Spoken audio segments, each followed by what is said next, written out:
കഴിഞ്ഞ ഏതാനും മാസങ്ങൾക്കുള്ളിലായി തെലങ്കാനയിലെ 10ഓളം BRS MLA-മാരാണ് ഭരണകക്ഷിയായ കോൺഗ്രസിൽ ചേർന്നിരിക്കുന്നത്. ഇതോടെ നിയമസഭയിലെ BRS അംഗങ്ങളുടെ എണ്ണം വലിയ തോതിൽ കുറയുകയും ചെയ്തു.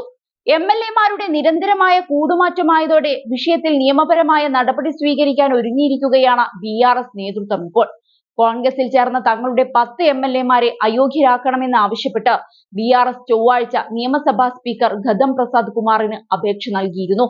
BRS വർക്കിംഗ് പ്രസിഡന്റ് KT രാമറാവുവും മറ്റു പാർട്ടി MLA-മാരും ചേർന്നാണ് നിയമസഭയിൽ സ്പീക്കർക്ക് കത്ത് നൽകിയത്. തങ്ങളുടെ ഹർജി സ്പീക്കർ സ്വീകരിച്ചതായും നിയമത്തിന്റെയും ഭരണഘടനയുടെയും പ്രസക്തമായ വ്യവസ്ഥകൾ പരിശോധിച്ച ശേഷം ഹർജികളിൽ തീരുമാനമെടുക്കാമെന്ന് സ്പീക്കർ ഉറപ്പു നൽകിയെന്നാണ് KT രാമറാവു പറയുന്നത്. തങ്ങൾക്ക് ഇപ്പോഴും സ്പീക്കറിൽ വിശ്വാസമുണ്ട്. അദ്ദേഹം ഒരു നല്ല തീരുമാനമെടുക്കുമെന്ന് ഞങ്ങൾ പ്രതീക്ഷിക്കുന്നു.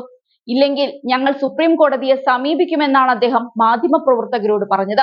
3 മാസത്തിനകം അയോഗ്യത സംബന്ധിച്ച് സ്പീക്കർ തീരുമാനമെടുക്കണമെന്ന് സുപ്രീം കോടതി വിധിയിൽ പറഞ്ഞിരുന്നതായും ഇത് പ്രസാദ് കുമാറിനോട് വിശദീകരിച്ചതായും BRS അധ്യക്ഷനും മുൻ മുഖ്യമന്ത്രിയുമായ K ചന്ദ്രശേഖർ റാവുവിന്റെ മകൻ കൂടിയായ രാമറാവു പറയുന്നുണ്ട്.